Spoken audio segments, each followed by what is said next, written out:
Hello and welcome to JPL 30, the highlight show for the Jamaica Premier League. On this episode, we bring you highlights from Matchweek 25.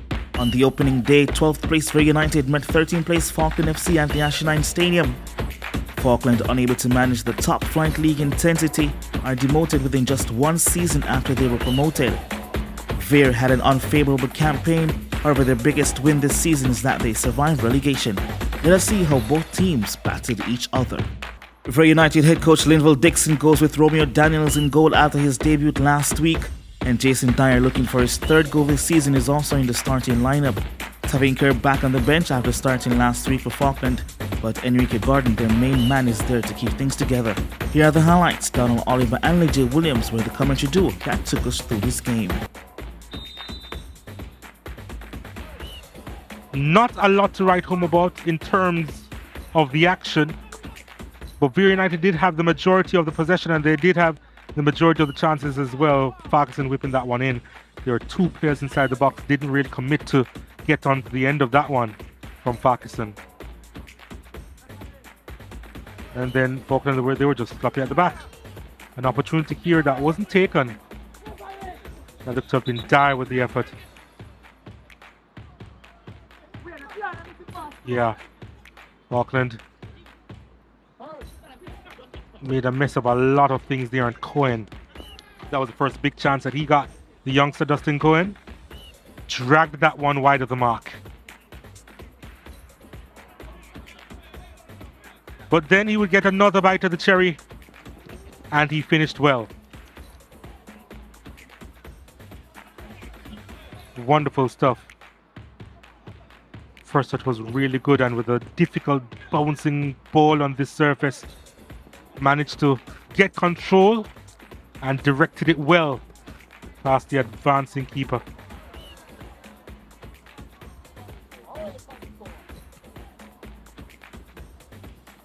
And then just before the halftime interval, Dawkins with a really good finish there. Lovely ball from deep. And then just a flick with the outside of his right foot outside the box, getting the better of Romeo Daniels. And that was 1-1. The majority of the action came in that first half. For the second half, Cohen, the provider on this occasion, but couldn't quite turn that one into a goal. And then an ambitious long-range effort, nothing to write home about. Very United at 12 shots, 3 on target. Parkland with just the 1 shot on target being the goal. 13 fouls committed by Veer, 4 more than Parkland. And you see there 4 corner kicks apiece, and the majority of the possession in favour of Very United. Dustin Cohen, you got on the score sheet today. Your team couldn't get the win, but I'm sure that was a good feeling for you regardless. Yes, it was a good feeling for me. You got the goal, it was the second of the season. That finish, it was on your left foot, your weaker side. Were you a bit nervous about when you're about to take the shot, or it just comes with confidence? No, I was a bit confident. You're fresh off of your under-17 exploits for the national team. Do you think that experience helped you coming back into the league? Yeah, it helped me a lot, but I think I can do better. There was some effort from your boys today, but you couldn't get the result. Yes, definitely. But I think, we start a flat. We start flat really in the first half. I think when you play a game like this where no significance on the league, you would have expected your players would have come out gunning, ready to put on a show, but never to beat today. Yes, we score, and we could have scored more goal, but at the end of the day, we have fair result. Coach, it was a tough game. You couldn't get the result, but your team did well to fight back and get back on the score sheet. Yeah, man. I think first half we got some good chances. Randall Thomas got 1-on-1. He kicked the shot wide. Ratcliffe Dawkins got a good chance as well. The build-up play was good, from the right to the left. Played the ball in the open space and he got it. He hesitated. Then the Veer defenders closed him down. I think it was a good account of the younger players, which Parkland will now use to rebuild. And so it ends another drawn result, which sums up their season. Between both teams, they have accumulated 20 drawn results and 4 wins, with just 1 game left to play in their season. Dunby Holding continues to pile up the pressure for the final available playoff spot. They got the better of Bray United last game week and now they face Champerton Maroons, who are the first relegated team this season. A win for Dunby Holding will continue to put them in a good spot while adding serious pressure to their rivals who are also chasing a 6th place finish. Any other result tonight is a dream that is dead and lost. For Champerton, Mark Lewis gets the nod again from the head coach Nigel Stewart. Evan Taylor and Aaron Ellett is there for company. Rohan Brown, who scored a brace from off the bench last game week for Dunby Holding, gets a start this week. Stephen Williams and Peter McGregor is also there for attacking reinforcement. Here are the highlights. Donald Oliver and Legia Williams were in the commentary box. Where to begin? Well, let's start from the first goal. Watkin at the back post, powering that header past Plunkett. And that's when it started.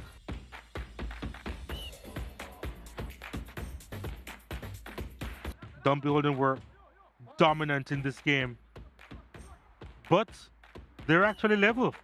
Champerton, not the cleanest hit from Mark Lewis. It was a good ball inside from Kevin Clark, who started this game at right back,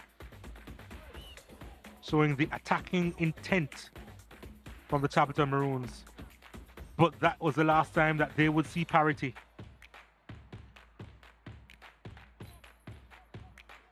Yep, this one was hit ferociously. What a strike that was from Stephen Williams. Bang!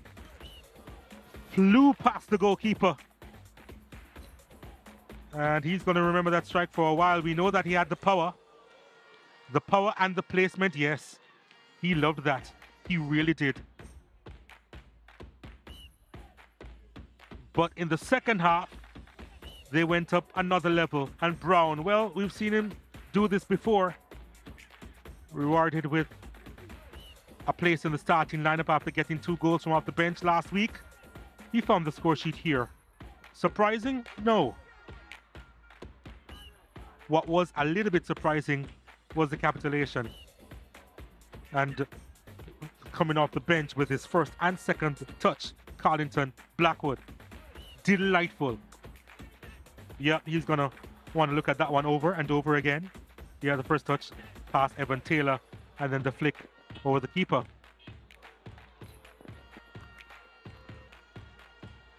Yep, it's all in the mind. Came off right after that though. Was injured. Hoping that he's fine. But they were split open time and time again. At the back post there was Burkett. It was an easy finish for him. The young Georgian converting from close range. His second of the season. Brown was everywhere.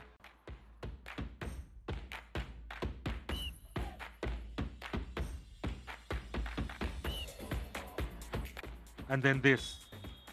I cannot explain this to you. And to be fair, I'm not sure if Nick or Christian can. Straight red, he'll miss a few games. We may have seen the last of him this season, who knows. Through on goal, Williams getting his second. I think I've lost count. Applying the finish there.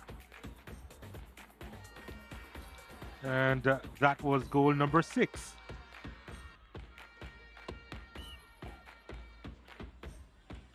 But there would be one more because, well, Ron Brown wanted a hat-trick as well. And to be fair, he wanted a second goal, I should say. And he got help from Stephen Williams, who had 2 goals himself, and Brown converted. Back-to-back games, back-to-back braces. And for Champerton, back-to-back games conceding 7. Champerton Maroons with 10 shots, 1 on target. Dunby Holding, look at that, 24 shots. 16 on target. You see 2 yellow cards issued, 1 red card to Dunby Holding, which they may just regret.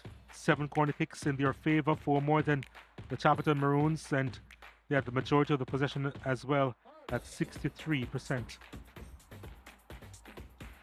Williams, today's man of the match, a splendid performance. How do you feel about your game firstly today?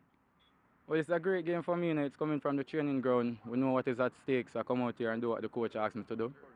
That was it. Coach, it wasn't a good day again. How do you feel about the performance? Well, we didn't have a good performance. I mean, it's very hard to really motivate them at this time of the tournament to really play, you know. But it's what it is. Dumbo Holding, emphatic win today. You're into the playoff spaces. How do you feel about the performance? Well, definitely not into the playoff spaces. We're still chasing, put it that way. And the performance today, you scored a lot of goals. It's the most goals you've scored this season. Attacking-wise, are you very pleased with the performance? Well, we're pleased with the goals, and that is a plus. But I am never pleased with performances because we can always improve on that. This is highlights from Matchweek 25. We take our first break on our highlight show of the Jamaica Premier League, powered by Digicel. When we return, second place Cavalier, who has already booked their playoff spot, challenges Maligns United to maintain their automatic semi-final berth.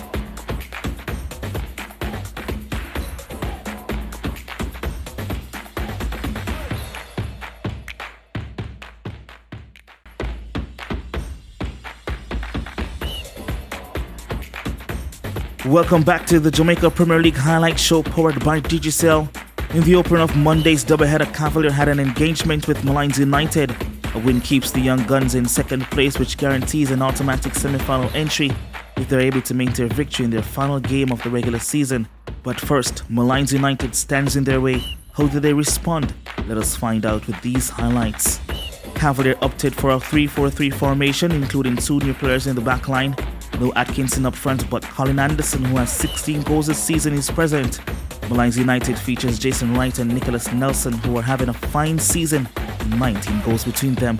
Donald Oliver and Chris Taylor took us through this game. As we take a look at the highlights in this one.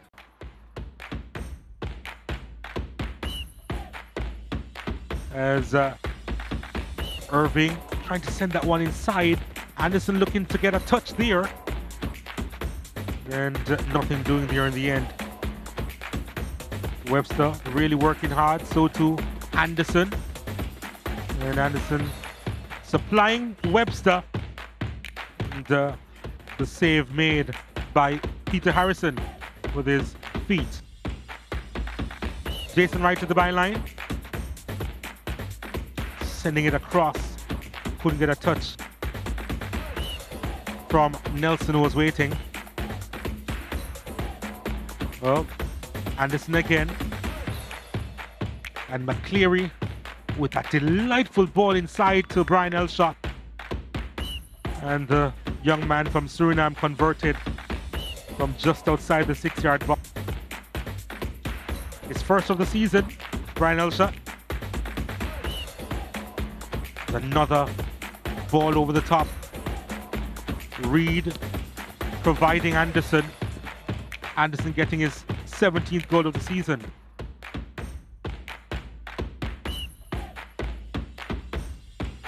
Yep, easy does it for the top marksman in the league. And then Irving finding the substitute of Mario Henry. Couldn't hit the target. That was his first attempt. And then Nelson going through. And then the finish from Jason Wright. One touch needed inside the area. And he converted. And he has a message. Delightful ball from Webster. Anderson giving chase. And he was clipped by Harrison. Couldn't keep his balance. Penalty awarded.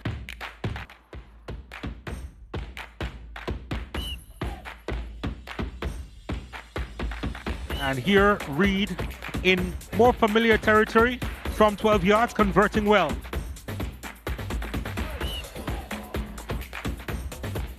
Blair, Nevada Blair just come on, striking that one wide of the mark.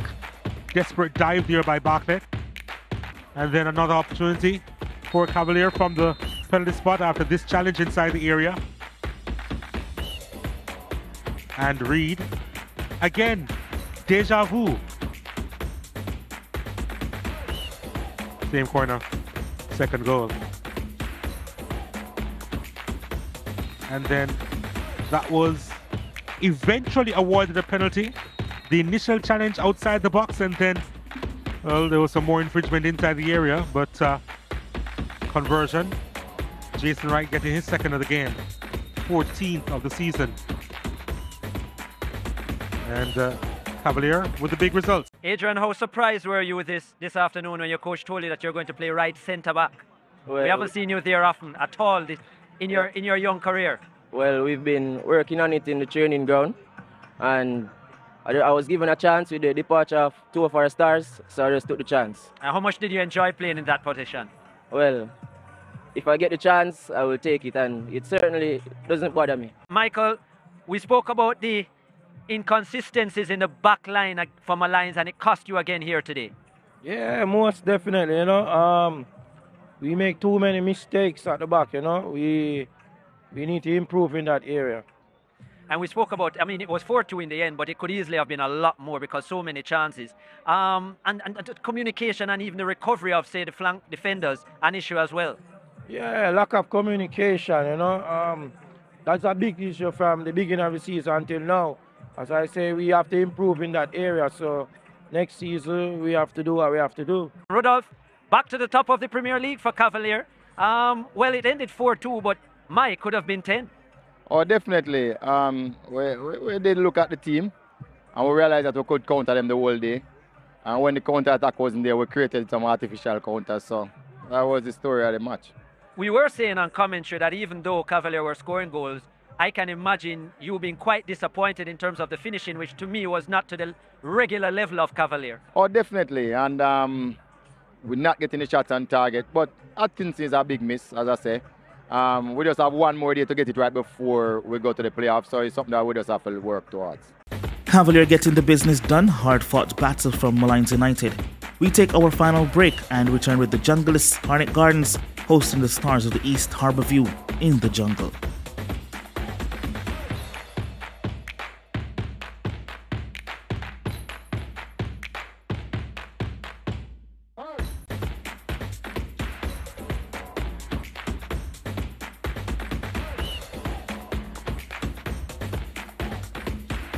Welcome back. It's always exciting when Arnett Gardens plays at home under the bright lights at the Anthony Spalding Sport Complex in front of their home fans. On Monday night, they entertained the defending champions Harbourview for a top-of-the-table finish to the season. Strong rivalry between these two, 5 titles each, met only once in the final all the way back in 1978. Who will hold their nerves the best? Let's see the highlights. One change for Arnett Gardens. Marlon Allen is back in the starting lineup over veteran striker Fabian Reed, who picked up an injury last game week against Parkland. And the front three for Harbourview, Colorado Murray, Kemar Mullins and Philon Lawrence. Here are the highlights. Donald Oliver and Chris Taylor were in the commentary box. As we take a look at the full-time highlights here. And Shea Smith was involved in a lot of the play in the opening stages of this game. Finding Martin there, Joshua Anglin just giving it away, and beautiful finish that was from Marlon Allen. Getting his 4th goal this season. Just a touch around the keeper, the advancing David Martin. Be low to that. There's a rocket sent in by Staple that was pretty much off target. And then more confusion at the back for Harbourview. The follow-up here, that was a beautiful finish by Shea Smith. On the ground, but still finding the corner. The follow-up, really good. Staple sending one inside, a bullet-like header from Philon Lawrence. Edwards was in the right place, and Daly's free kick took a deflection, went wide, and a lovely ball inside looking for Timar Lewis, and Edwards with the save. Thomas striding forward, finding Kelson. Kelson firing high and wide. And then Lewis putting Garth Stewart into the mix.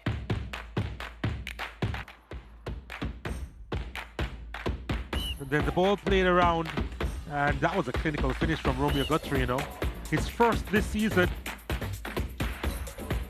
Yeah, precision in off the post. And they were happy with that, Arnett Gardens. As we take a look at the full-time statistics, Arnett Gardens with 12 shots, 8 of which were on target. Harborview had 16 shots, 6 of which were on target. 25 fouls coming in this game, and 4 yellow cards in total. We thought at one stage that there would be so much more, but the game kind of calmed down in the second half. And in terms of possession, Harborview with 53%. Rashik, a tough afternoon for you. You looked totally out of breath by the end of the match. How difficult was this game against Harborview? In the first half, as you can see, we come out very intense because we know what at stake. We needed to secure a spot into the semi-final. So we were very intense, the pace of our pressing. Every second ball we wanted. But I think the second half we manage their pressing very good, in my opinion, because they did get a score and we get a goal in the second half. Ludlow, at the start of the game, you thought that the tide might have turned today in the jungle, but it was everything but that. Yeah, man, I think Arnett really put in a sterling performance today. I mean, it's a treat for their fans. As for us, I'm very disappointed with the fact that we gifted them the first 2 goals unnecessarily. That was never part of the plan for us to be back passing. You know, we wanted passes punching forward because we had 2 sprinters on the pitch. And we failed to serve them, and we paid the price for it. Paul, a proud performance from Arnett Gardens, keeping a clean sheet 5 in a row now for Arnett Gardens. That must be satisfying for you. I wouldn't say that right now. No. I think they're growing. That's one thing I like about them. And when you see the youngsters, I guess it's their time now. Give them more playing time so they can get comfortable going forward. Well, if you looked over the last 2 seasons, Arnett Gardens always scored a lot of goals, but he always gave up opportunities. But to show that kind of defensive resilience must be extra pleasing for you and your coaching staff. It seems like the work has really been put in. Can't tell you the secret. But, you know, they're playing as a team, you know, working for each other, you know, on and off the football field. Right now, as I was telling before, right now, it's crunch time now. You know, we can't let up right now. We have a aim. Results from the non-televised matches are Tivoli Gardens were 5-2 victors in a goal fest against Montego Bay United.